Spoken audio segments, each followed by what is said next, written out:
यहाँ पे वृंदा सिंह आए हैं, इनको मैं ऐड कर लेता हूँ। हाँ जी, वृंदा जी, बताएँ क्या कहना चाहती हैं? हाँ जी सर, नमस्कार, जय भीम, नमो बुद्धाय। हाँ जी, जय भीम, नमः बुद्धाय। जी, बताएँ।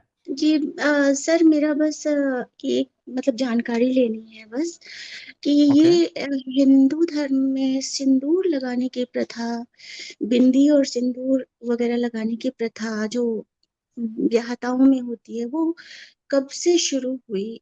और दूसरा सवाल ये था कि कायस्थ जो होते हैं, उनको मतलब कास्ट प्राइड बहुत ज़्यादा है, तो वो तो किसी वर्ण में समझ में नहीं आता कि वो कौन-से वर्ण में है। क्योंकि अभी जाना हुआ था हमारा किसी फैमिली में, जो कायस्थ हुँ, थे, हुँ। तो उनका ये था कि जैसे मैं तो एथीस्ट हूँ, तो नहीं मानती ये सब, तो वो उनको पता है ये बात।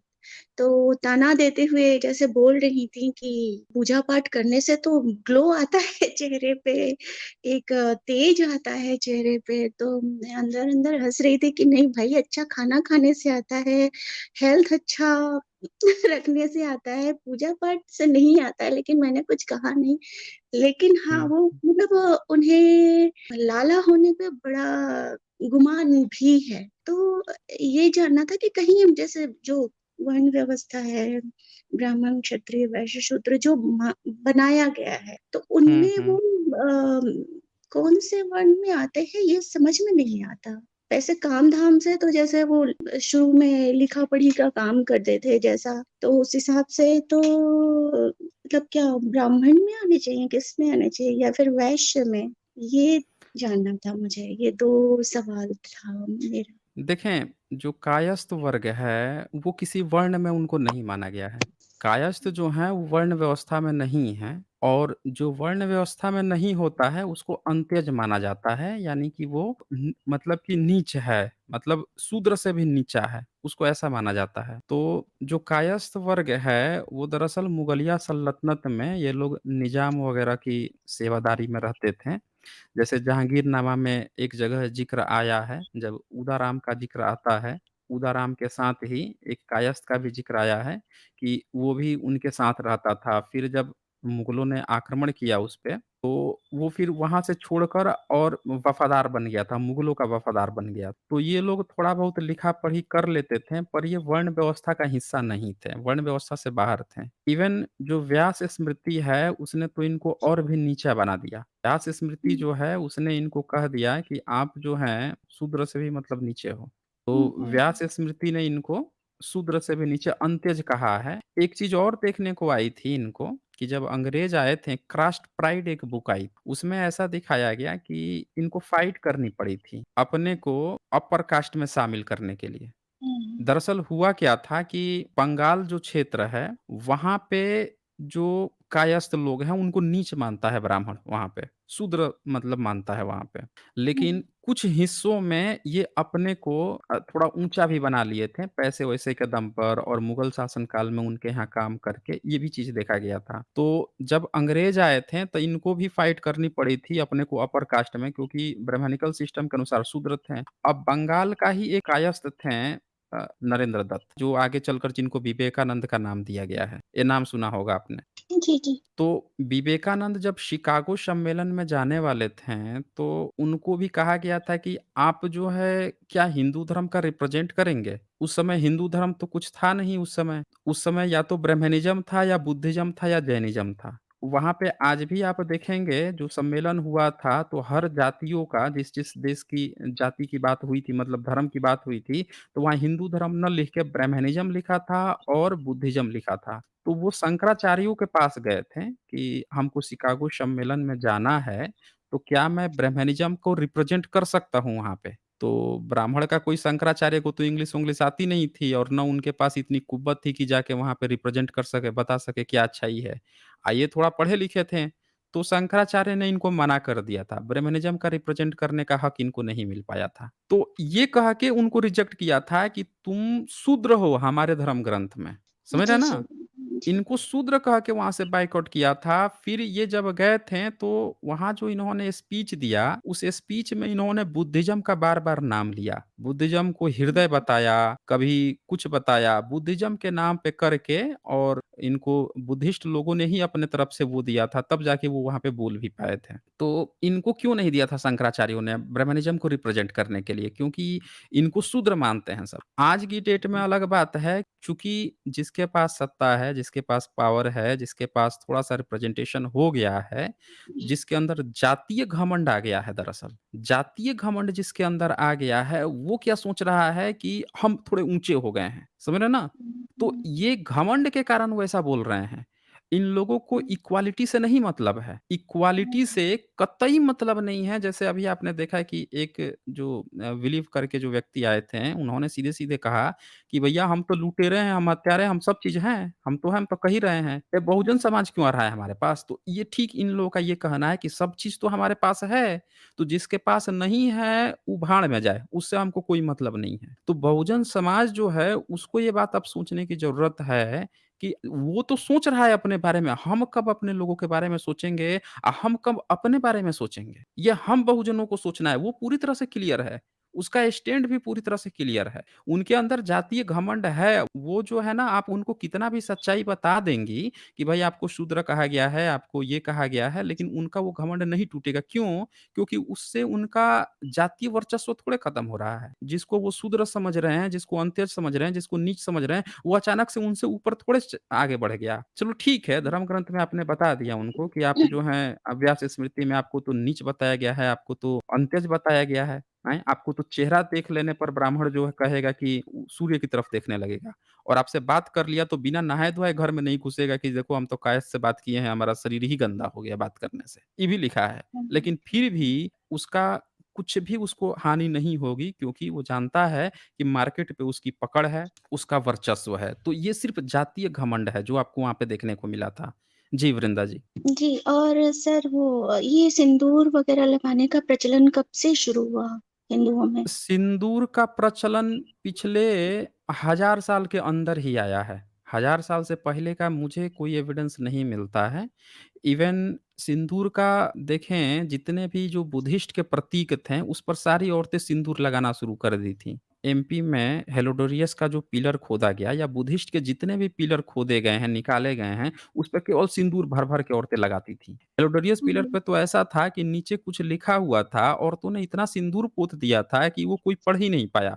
ऊपर वाला पढ़ लिए, नीचे सोच ही नहीं पाए कि सिंदूर से चिपका है, वो लेयर हटाने पर वहाँ से वो भी निकल सकता है, कुछ और भी लिखा हुआ निकल सकता है। तो सिंदूर पोतने की प्रथा जो है अंग्रेज़ों के समय में औरतों के द्वारा खूब कराई गई है और शायद हुँ, बुद्धिस्ट प्रतीकों को दबाने के लिए इस चीज़ों को लाया गया है कि उसे भर-भर के दबा दो। क्योंकि मैंने इतने सारे नोट्स पढ़े हैं, मैंने परिधान पढ़े हैं, जो बुद्धिस्ट के इत सिंह ने पूरा परिधान लिख के गया है कि बौद्ध भिक्षुणी ये पहनेगी, गृहस्थ औरतें ये पहनेगी, वहाँ सिंदूर का कहीं ज़िक्र नहीं आता है। किसी भी बुद्धिस्ट स्क्रिप्चर जो पुराना स्क्रिप्चर है, 1000 ईयर्स से पुराना, उसमें कहीं नहीं मिला है मुझे। तो जी, ये ऐसा मुझे लगता है कि पिछले 1000 साल के अंदर ही ये सिंदूर की प्रथा लाई गई है। जी। जी, जी।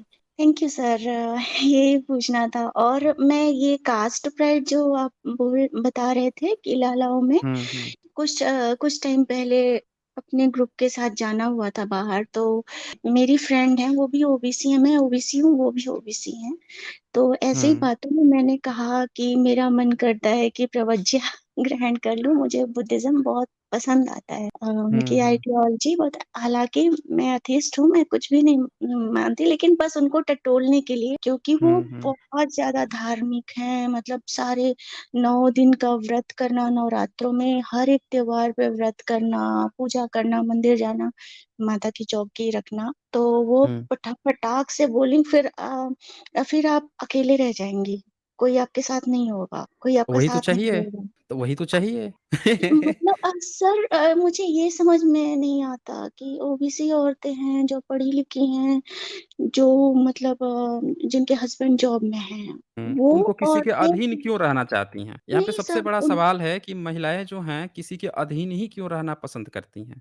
जी। हाँ सर, वो तो है, लेकिन मैं देख रही हूँ कि वो जितनी जैसे कि एलीट क्लास में जो आ जाती हैं, तो वो पूजा-पाठ की तरफ और भी ज़्यादा उन्मुख हो जाती हैं, उस तरफ खुद को ज़्यादा मतलब क्या कहें कि अपने आप को ज़्यादा अच्छा दिखाने के लिए वो ज़्यादा पूजा-पाठ करने लगती हैं और ज़्यादा कीर्तन भजन करने लगती हैं, ज़्यादा व्रत ये सब करने लगती हैं। मैंने ये गौर किया है कि अच्छा वो कर रही है, मैं भी करूँगी। मतलब खुद को भक्त दिखाने की पता नहीं होड़-सी लगी हुई है और बिना सोचे-समझे और उनके हस्बैंड ने कहा कि जब विपत्ति आती है ना, तो भगवान ही याद आते हैं, ऐसे मेरे ऊपर टॉन्ट किया था उन्होंने। हालाँकि मैं तो जवाब भगवान तो तो नहीं। भगवान टोंट किए थे, तो उन्होंने शायद अपना किताब नहीं ना पढ़ा है, महाभारत नहीं पढ़ा है उन्होंने। महाभारत में तो ईश्वर जो है, कृष्ण जो हैं अपनी पत्नियों की रक्षा नहीं कर पाए थे, वो तो लुटेरे लूट गए थे उनको। मैं दिखाता हूँ ना आपको। उससे पहले जो है ये भी दिखा देता हूँ कि जो व्रत करती हैं आपकी जो भी सहेली हैं, उनको भी ये किताब दिखा दीजिएगा, ये पराशर स्मृति है। जी, और पराशर स्मृति जो है वो क्या कह रही है, ये पराशर स्मृति का 16 नंबर, तो 16 नंबर में क्या कह रहा है कि जो स्त्री चैप्टर 4 है, जो स्त्री अपने दरिंदगी, रोगी या धूर्त पति के होने पर भी मतलब पति उनका कितना भी धूर्त हो जाए और उसका तिरस्कार करती है। मतलब एक होता है ना कि धूर्त हो गया, पति बहुत धूर्त है, धूर्त का मतलब तो आप समझ ही रही हैं। तो जी। पत्नी को तो भी उसके अंडर में रहना है, समझ रही ना? तो भी उसके खिलाफ आपको हुँ, कुछ नहीं बोलना है। एक होता है ना कि कोई गलत कर रहा है तो उसको समझा देना, वो भी नहीं करना है। पति बुरा मान जाएगा। वो कितना भी धूर्त हो, अत्याचारी हो, कितना भी कुछ भी कर ले, फिर भी आपको उसके अंडर में रहना है। एक आज्ञाकारी नौकर की तरह ये हैसियत तो है। तो ये तो लिखा है। फिर कहता है वह मृत्यु के उपरांत बार-बार कुकरी, कुकरी मतलब कुत्ती, वह शुकरी यानी सुअरी की योनि में प्राप्त होती है। मतलब अगर वो धूर्त भी पति का तिरस्कार कर देगी, उसको अगर समझा देगी या उसको वैसा बताने की आप गलत कर रहे हो, आप ये ऐसा नहीं करना चाहिए, तो वो तिरस्कार अगर समझ लेता है, तो उसका अगले जन्म में उस औरत कुतिया बन के जन्म लेगी, सुअरी बन के। ये तो धर्म बता रहा है, बताइए। ये पढ़े हैं वो लोग। सर मैंने और और उनको। उसका अगला श्लोक भी देख लीजिए 17 नंबर। जी, ये तो कह रहा है कि ये तो जो पूजा-पाठ करती हैं उनके लिए है। ये लिख रहा है कि जो स्त्री अपने पति के जीवित रहते हुए निराहार व्रत करती है। मतलब बहुत सी औरतें तो व्रत रखती हैं ना, फास्टिंग तो रखती होंगी। कोई बृहस्पतिवार का तो कोई सोमवारी रखती है, तो पता नहीं क्या-क्या रखती हैं लोग।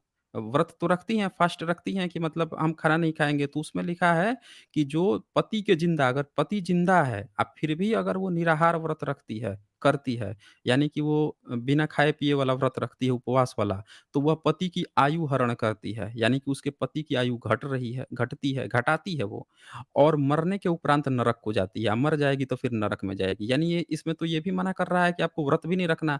फिर ये लोग कौन-सा हिंदू धर्म का पालन कर रहे हैं, जो उस किताब में लिखा है उसी का पालन नहीं कर रहे हैं। सब औरतें तो व्रत रख रही हैं फिर, तो वो तो अपने जी, धर्म को भी नहीं मान रही, फिर कौन से धर्म की बात कर रही हैं वो? और ऊपर तो बोल दिया कि धूर्त पति को भी आपको तिरस्कार नहीं करना है, यानी कि जो औरतें हिंदू धर्म में अपने पतियों से लड़ाई-झगड़ा कर रही हैं, जो एलीट क्लास में गई हैं, पति से किसी बात पे झगड़ रही हैं, तो उसके हिसाब से तो अगला जन्म में वो कुत्ती और सुअरी बन जाएँगी इस किताब के हिसाब से तो फिर। जी तो सर, मानते कहाँ ये हैं चीज़ वो तो लोग। हाँ, तो ये चीज़ तो दिखानी पड़ेगी ना फिर। और यही नहीं, इसके आगे और भी कुछ लिखा है, वो भी देखना ज़रूरी है। इसमें ये तक लिखा है कि अगर कोई ऋतुमती है, कोई महिला, तो जी, उसको पति के पास जाना ही जाना है। ये 14 नंबर श्लोक है चैप्टर 4 का। ये कहता है, "जो ऋतुमती होने के पीछे स्नान करके स्त्री अपने स्वामी के समीप नहीं जाती, वह मृत्यु के उपरांत नरक में जाती है और नरक भोगने के उपरांत बारंबार विधवा होती रहती है। इसमें ये कहा ही गया है और उसके आगे 15 में क्या लिखा गया है और जो मनुष्य अपनी ऋतु स्नाता स्त्री के समीप नहीं जाता, वो घोर गर्भहिंसा के पाप से युक्त होता है किंचित शो मतलब इसमें ये चीज़ दिखाया गया है कि आपको खूब बच्चे ही बच्चे पैदा करने हैं। आगे इस हुँ, पूरे चैप्टर में यही चीज़ दिखाई गई है कि आपको अथाह बच्चे ही बच्चे पैदा करने हैं, तो सबको मान लेना चाहिए ना एलीट क्लास में फिर। जो पूजा-पाठ कर रही हैं, धर्म मान ही रही हैं, तो बहुत अच्छे से माने। ये हम 2 हमारे 2 वाला जो कांसेप्ट लेकर आए हैं, ये तो इनके धर्म ग्रंथ से सीधे-सीधे खारिज कर रहा है ये। अब मैं एक चीज़ और आपको दिखाता हूँ। जी।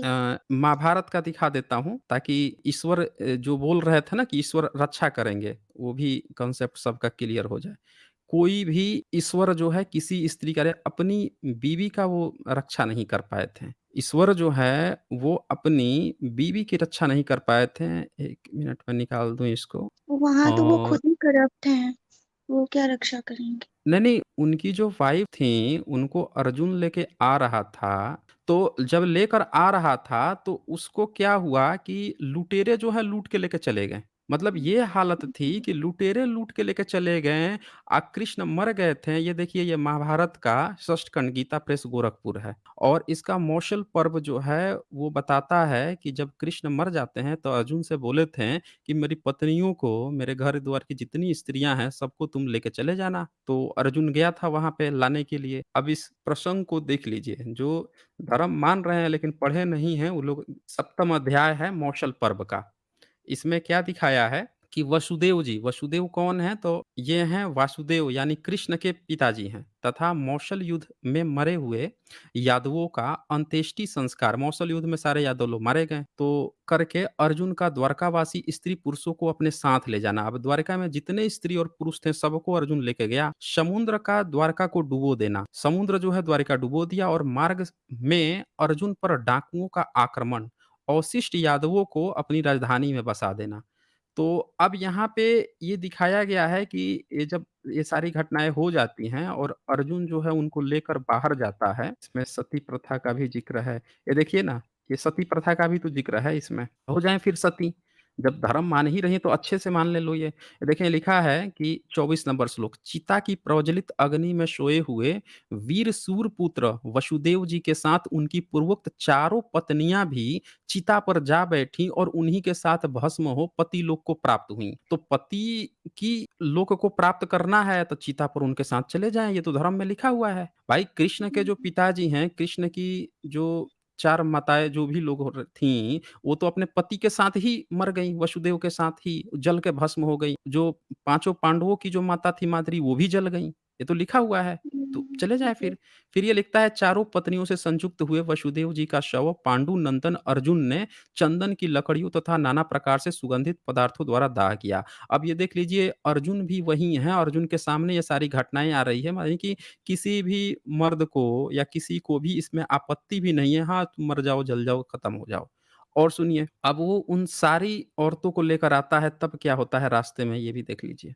ये देखिए अंधक और विष्णि वंश के समस्त बालक अर्जुन के प्रति श्रद्धा रखने वाले थे। वे तथा ब्राह्मण, क्षत्रिय, वैश्य, महाधनी, शूद्र और भगवान श्री कृष्ण की 16,000 स्त्रियां, ये सब की सब बुद्धिमान श्री कृष्ण के पौत्र वज्र को आगे करके चल रहे थे। ये सब उनकी 16,000 स्त्रियां, ब्राह्मण, क्षत्रिय, वैश्य सब लोग जो हैं महाधनी शूद्र, गरीब शूद्र को छोड़ दिए थे। सिर्फ महाधनी शूद्र जो हैं ये सब और उनकी 16,000 कृष्ण की पत्नियां जो हैं अर्जुन के साथ चल रहे थे, आगे जा रहे थे। भोज, वृष्णि, अंधक कुल की अनाथ स्त्रियों की संख्या कई हजारों, लाखों और वृद्धों तक पहुंच गई थी और यानी अरबों तक पहुंच गई थी। वे सब द्वारिका से बाहर निकली। विष्णुओं का यह महान समृद्धशाली मंडल महासागर के समान जान पड़ता था। शत्रु नगरीय विजय पाने वाले रथियों में श्रेष्ठ अर्जुन उसे अपने साथ लेकर चले। अब ये सब लेके जाते हैं तो आगे अब देखिए क्या होता है। अब डाकू आते हैं। चलते-चलते बुद्धिमान एवं सामर्थ्यशाली अर्जुन ने अत्यंत समृद्धशाली पंचनद देशों में पहुंचकर जो गौ, पशु तथा धन-धान्य से संपन्न था, ऐसे प्रदेश में पड़ाव डाला। अब क्या होता है भारत नंदन, एकमात्र अर्जुन के संरक्षण में ले जाई जाती हुई इतनी अनाथ स्त्रियों को देखकर वहां रहने वाले लुटेरों के मन में लोभ पैदा हो गया। अब वहां पे जितने लुटेरे थे, इतनी सारी अनाथ स्त्रियों को, क्योंकि कृष्ण की ही 16,000 स्त्रियां थीं, उन सबको देखकर लुटेरों के मन में लोभ पैदा हो गया। लोभ से उनके चित्त की विवेक शक्ति नष्ट हो गई, लुटेरों का विवेक शक्ति नष्ट हो गई। उन अशुभदर्शी पापाचारी आभीरों ने, अब वो जो लुटेरे थे वो आभीर थे, आभीरों ने परस्पर मिलकर सलाह की, भाइयों देखो यह अकेला अर्जुन और हतोत्साहित सैनिक हम लोगों को लांघ कर वृद्धों और बालकों को मतलब लेके जा रहे हैं, चलो उस पर आक्रमण करते हैं। ऐसा निश्चय करके लूट का माल उड़ाने वाले ये लठधारी लुटेरे विष्णु वंशियों के उस समुदाय पर हजारों की संख्या में टूट पड़े। अब हजारों लुटेरे जो हैं उन अनाथ औरतों को देखकर उन पर टूट पड़े।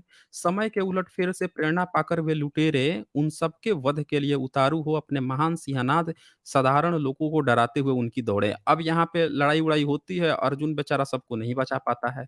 नहीं बचा पाता है, तब यहाँ पे क्या होता है कि नीचे लिखा है युद्ध के अवसर पर अपने बाहुबल में इस प्रकार विकार आया देख महान दिव्यास्त्रों का विस्मरण हुए, जान से वे लज्जित हो गया, अर्जुन थोड़ा लज्जित हो गया। फिर आगे ये लिखता है कि उस समुदाय में स्त्रियों की संख्या बहुत थी, इसीलिए डाकू कई ओर से उन पर धावा करने लगे, तो भी अर्जुन उनकी रक्षा का यथासाध्य प्रयत्न करते रहे।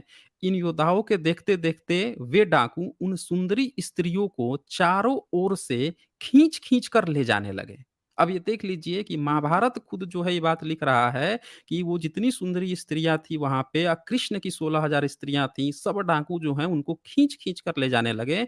दूसरी स्त्रियाँ उनके स्पर्श के भय से उनकी इच्छा के अनुसार चुपचाप उनके साथ चली गईं। अब कुछ औरतें जो है चुपचाप उनके साथ चली गई। बताइए भगवान की पत्नियाँ हैं, उनके देश की औरतें हैं डाकू उनको देखकर उन पर हमला कर देते हैं, अब वो डाकुओं के साथ भी चल जाती हैं और वो खींच-खींच के भी लेके चले गए और फिर इसके बाद से अर्जुन जो है, जो बचे-खुचे थे, उन्हीं को लेके फिर अर्जुन जाता है।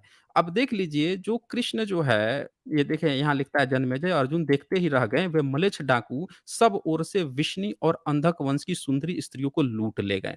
वृष्णि वंश कृष्ण का वंश है, तो वृष्णि वंश और अंधक वंश की सुंदरी स्त्रियों को लूट ले गए। अब बताइए कि जो जिसको ये कह रहे हैं कि भगवान जो है हम स्त्रियों को बचाएगा, लोगों को बचाएगा, उसकी तो स्त्रियों को डाकू उस महाभारत में ही लूट के लेके चले गए थे, नहीं बचा पाया।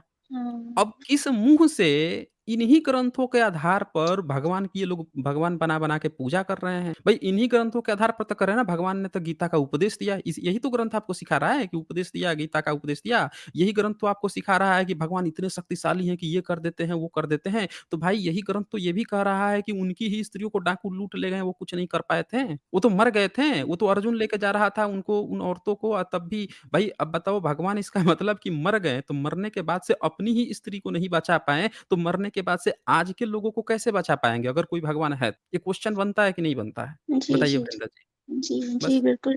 23 साल की उम्र में भगत सिंह को समझ में आ गया कि भगवान नहीं हुँ, है, क्यों हुँ, कोई मतलब जब क्राइम होता रहता है तब भगवान कहाँ रहता है। लेकिन मुझे बहुत अफ़सोस होता है कि लोग ये इस बात को नहीं समझ पा रहे हैं। इतनी-इतनी उम्र हो जा रही है, फिर भी लोग नहीं समझ पा रहे हैं। अपने धर्म ग्रंथों को कायदे से पढ़ नहीं पा रहे हैं।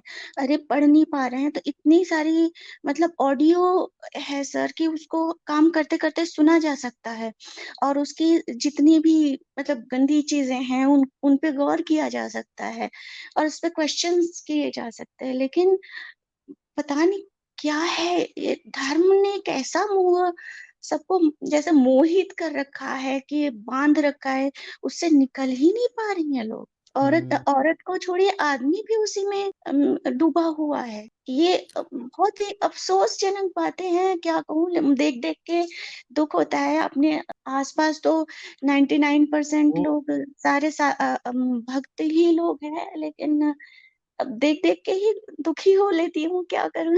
अपने जैसा कोई मिलता ही ए नहीं है आस-पास। देखें, वृंदा जी एक पॉइंट और बताता हूँ, फिर मैं इसको बता देता हूँ। ये आगे फिर ये लिखा है 68 नंबर में, इस प्रकार अपहरण बची हुई वृष्णि वंश की स्त्रियाँ ले आकर कुरुनंदन अर्जुन उनको जहाँ-तहाँ बसा दिए। अब उतनी सारी औरतें थीं, 16,000 औरतें थीं, उसमें से ब जितना लूट ले गए, बाकी जो कुछ बची उनको लाके अर्जुन कहीं-कहीं बसा दिया। तो ये बातें हैं। अब देखें, बात ये आती है कि इतनी सारी सच देखने, जानने के बाद से भी लोग क्यों फँसे हुए हैं? एक सीधी-सी बात है, लोगों के पास अगर काम नहीं होगा ना, तो वो कुछ न कुछ काम खोज लेंगे। हुँ, समझ रहे हैं ना? एक आदमी घर पे हुँ, बोर हो रहा होगा, तो वो क्या सोचता है कि 2-4 लोगों को पकड़ें, थोड़ा-सा बात कर लें, बड़ा बोर हो रहे हैं, कुछ तो कर लें, यही तो सोचता है हुँ, वो। यानी कि हुँ, जिसके पास काम नहीं है, तो चलो कुछ नहीं है, चलो कहीं घूम फिर के आते हैं, चलो मंदिर घूम के आते हैं। मतलब जिनके पास काम नहीं है, हमारे देश के लोगों के पास काम नहीं है। बताइए चीन हुँ, जैसा देश जो है, उसकी 80% हमारे मार्केट पे चीन कब्ज़ा किया है इलेक्ट्रॉनिक्स मार्केट पे। आप देख लीजिए 70 से 80% उसी का कब्ज़ा है। सारे मोबाइल, इलेक्ट्रॉनिक सामान के जितने चिप हैं, जितने छोटे से लेके बड़े जितनी भी चीज़ें हैं, सब उसका कब्ज़ा है। हुँ, उसके लोग जो हुँ, हैं नास्तिक हैं, बुद्धिस्ट हैं, वो बैठ के काम कर रहे हैं। मतलब भारत में क्या सामान बिकेगा, उसका भी काम बगल के पड़ोसी के देश के लोग बैठ के कर रहे हैं। वो काम खोज लिए हैं, तो उनको कहीं मंदिर में जाने की नहीं ज़रूरत पड़ रही है। काँवड़ ढोने हुँ, की ज़रूरत नहीं पड़ रही है, 4 धामों की यात्रा करने की ज़रूरत नहीं पड़ रही है। घर में बुला के पंडा पुरोहित को पूजा यज्ञ हवन कराने की नहीं ज़रूरत पड़ रही है। वो काम कर रहा है ताकि बेचे और उसके घर में पैसा आए तो उनका जीवन सुधरे। और भारत के लोग क्या हुँ, सोच रहे हैं कि पंडित को बुला के 5,000 51,000 रुपए का पैसा दे दें और दे के हमारा वो दिशा बदल देगा तो हमारा सुधर जाएगा। सामान खरीदना होगा तो फिर चाइनीज़ सामान खरीद के लेके आ रहे हैं घर पे। हुँ, तो जिससे आपकी दिशा-दशा बदलनी है, हम अपने लोगों को साइंटिफिक टेम्परामेंट दिए होते हैं। देश आज़ाद हुआ, टीवी आया और उसके माध्यम से साइंटिफिक कार्यक्रम शुरू करवाया होता गवर्नमेंट, तो लोग साइंस पढ़ के, साइंटिफिक टेम्परामेंट पढ़ के घर-घर में फैक्ट्री खोले होते हैं। अब जितना सामान बनाते हैं हम चीन को बेचते तब ना, हम पूरी दुनिया को बेचते ना। अमेरिका का जी, 40% मार्केट चीन कब्ज़ा किया है। वहाँ के लोग जो हुँ, हैं सामान बना के बेच रहे हैं, उनको पता है सामान बेचोगे तो पैसा आएगा, उनको ये बात पता है। और अपने देश के लोग तो इसी में परेशान है कि भगवान भला कर देगा, कोई आके दूसरा भला कर देगा भई, खुद काम नहीं करेंगे भई। तो हुँ, ये चीज़ है ना, दरअसल हमें उस चीज़ को समझना पड़ेगा कि हम क्या चीज़ नहीं समझ पा रहे हैं और ये लोग धर्म, कर्म, वर्ण समझा-समझा के, ये सब फैला-फैला के ये कैसे पूरे देश का बेड़ा गर्क कर रहे हैं। लगातार गर्त किए पड़े हुए हैं। ठीक और है, दुःख की वृंदा जी। बात तो ये है कि ये लोग मतलब अपने बच्चों को भी यही सब चीज़ दे रहे हैं। बच्चे भी हुँ, वैसे ही बनते जा रहे हैं।